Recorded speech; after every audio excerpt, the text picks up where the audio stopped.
Baik, bismillahirrahmanirrahim. Assalamualaikum warahmatullahi wabarakatuh. Perkenalkan, nama saya Andia Sri Ainun selaku moderator dari kelompok 7, yang mana pada pekan kali ini kami membahas mengenai Pancasila sebagai pedoman dalam penerapan pembentukan aturan perundang-undangan.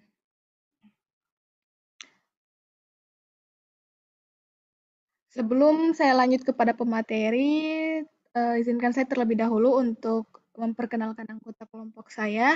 Ada Safira Bahar, Indah Wijayanti, Andi Naifa Naila, Halimah Tusaadia, saya sendiri Anda Sri Ainun, dan Neza Aisyah. Baik, untuk mempersingkat waktu, langsung saja saya persilahkan kepada pemateri pertama, yaitu membahas mengenai konsep yang akan dibawakan oleh Saudari Andi Naifa Nailah. Kepada saudari, dengan hormat saya persilahkan. Kedengaran di suaraku? Adapun konsep yaitu sebagai dasar negara, Pancasila mengandung makna nilai-nilai yang terkandung di dalamnya menjadi performan atau dasar kehidupan berbangsa dan bernegara. Konsekuensinya, seluruh gerak langkah penyelenggaraan pemerintah dan pelaksanaannya termasuk pembentukan peraturan-peraturan harus mencerminkan nilai-nilai dari Pancasila.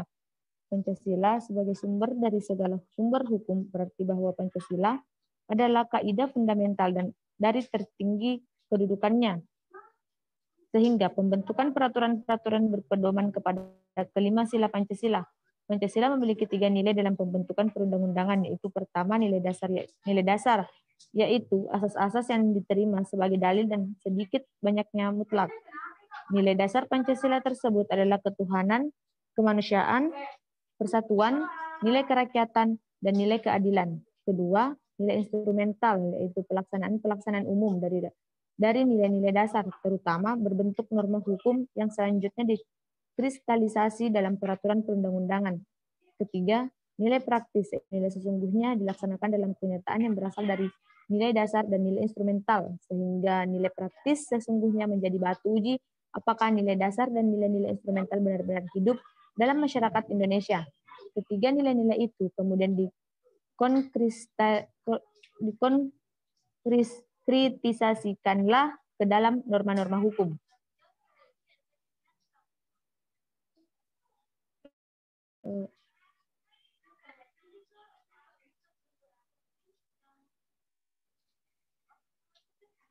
Untuk menjadikan pasal-pasal perundang-undangan yang akan diaturnya memiliki cita-cita, karsa, dan rasa Pancasila, maka dibutuhkanlah politik hukum yang menjadi katalisator idealisasi Pancasila.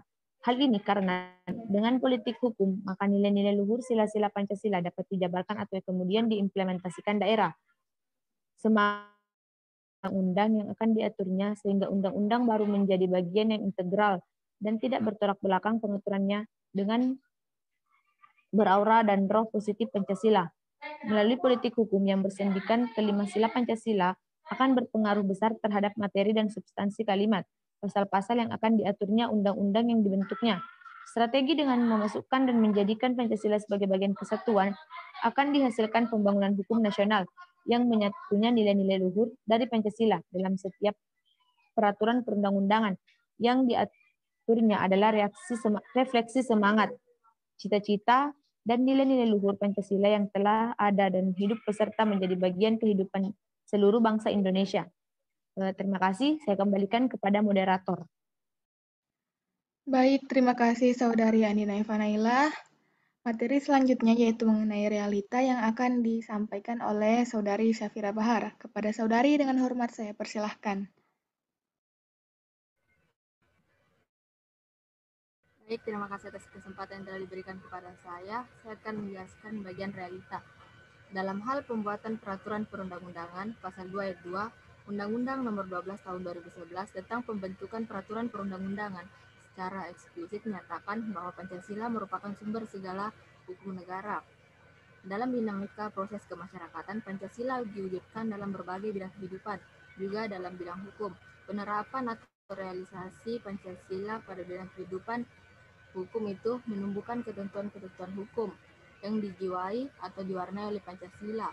Hukum Pancasila sebagai hukum positif tumbuh dari dalam masyarakat, dari dalam dan atau dibuat oleh masyarakat Indonesia untuk mengatur dan mewujudkan ketertiban yang adil dalam kehidupan masyarakat di Indonesia. Dalam sistem peraturan perundang-undangan di Indonesia, keseluruhan sistem norma hukum negara Republik Indonesia secara keseluruhan merupakan suatu sistem yang hierarkis atau berjenjang. Pancasila sebagai dasar negara dalam hukum Indonesia merupakan sumber karena merupakan norma dasar yang berturut-turut. Kemudian Verfasug Norm atau Undang-Undang 1945 atau ketetapan MPR serta Getsis Norm atau undang-undang. Pancasila merupakan esensi dari Stat Fundamental Norm sebagai berkedudukan sebagai Stat Fundamental Norma dalam sistem tertib hukum nasional. Next.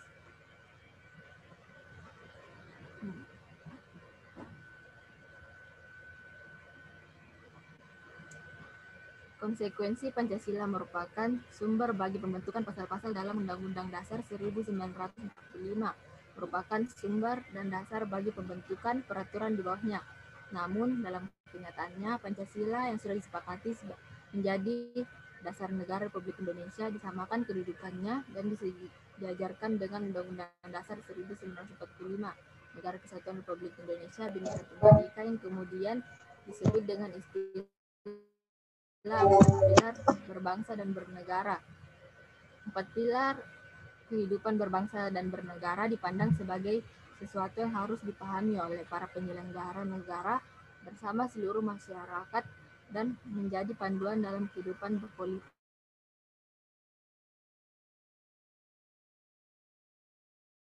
berbagai dimensi bernegara dan berbangsa lainnya. Terima kasih, saya kembalikan kepada moderator.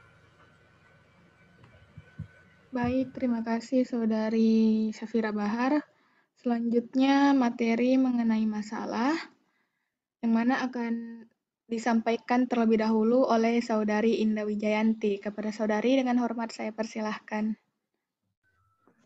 Baik, di sini saya akan menjelaskan tentang masalah berdasarkan pada pasal 24C ayat 1 Undang-Undang Dasar 1945 dijelaskan bahwa Mahkamah Konstitusi berwenang mengadili pada tingkat pertama dan terakhir yang putusannya bersifat final untuk menguji undang-undang terhadap Undang-Undang Dasar.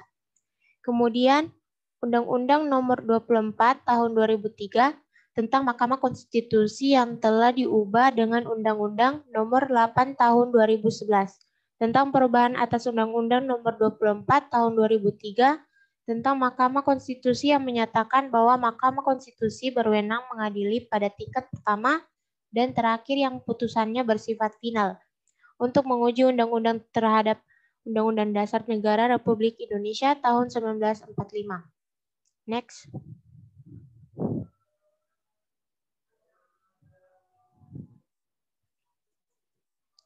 Adapun syarat pengujian Undang-Undang Dasar didasarkan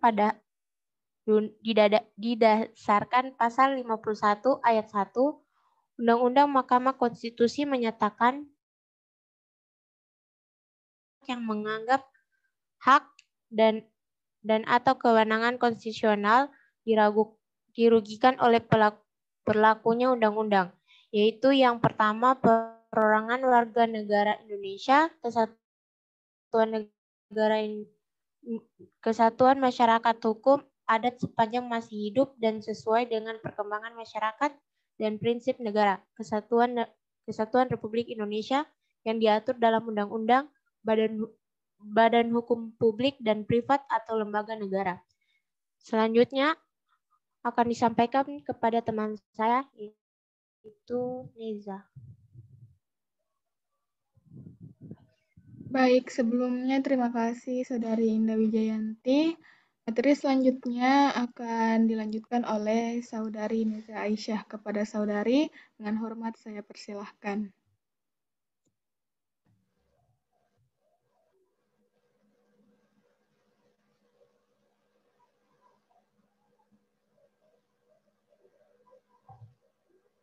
beberapa undang-undang yang telah melalui uji konstitusional. Yang pertama, Pasal 33 Undang-Undang Nomor 14 Tahun 2008 tentang Keterbukaan Informasi Publik. Yang kedua, Pasal 62 Ayat 1 dan Ayat 2 serta Pasal 33 Ayat 5 Undang-Undang Nomor 32 Tahun 2002 tentang Penyiaran.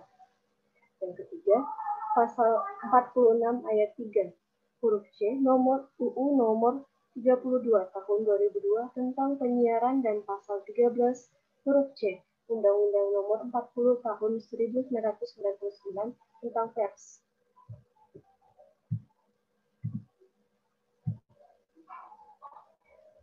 Uji konstitusionalitas dapat dikatakan sebagai pengujian kesesuaian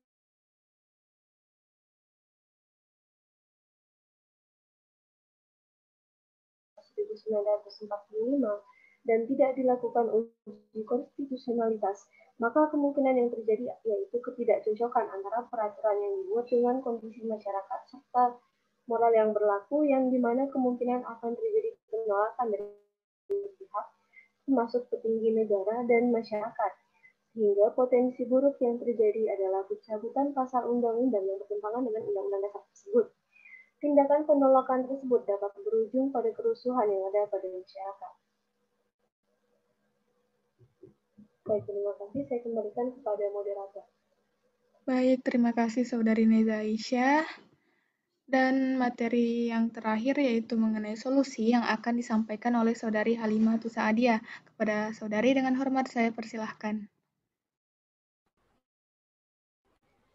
Baik, saya akan menyampaikan poin solusi dari materi presentasi kami, yaitu solusinya melalui politik hukum yang bersendikan kelima sila Pancasila akan berpengaruh besar terhadap materi atau substansi kalimat pasal-pasal yang akan diaturnya undang-undang yang dibentuknya. Strategi dengan memasukkan dan menjadikan Pancasila sebagai bagian kesatuan akan dihasilkan pembangunan hukum nasional yang menyatunya nilai-nilai luhur dari Pancasila. Dalam setiap peraturan perundang-undangan yang diaturnya adalah refleksi semangat, cita-cita, dan nilai-nilai luhur Pancasila yang telah ada dan hidup serta menjadi bagian kehidupan seluruh bangsa Indonesia.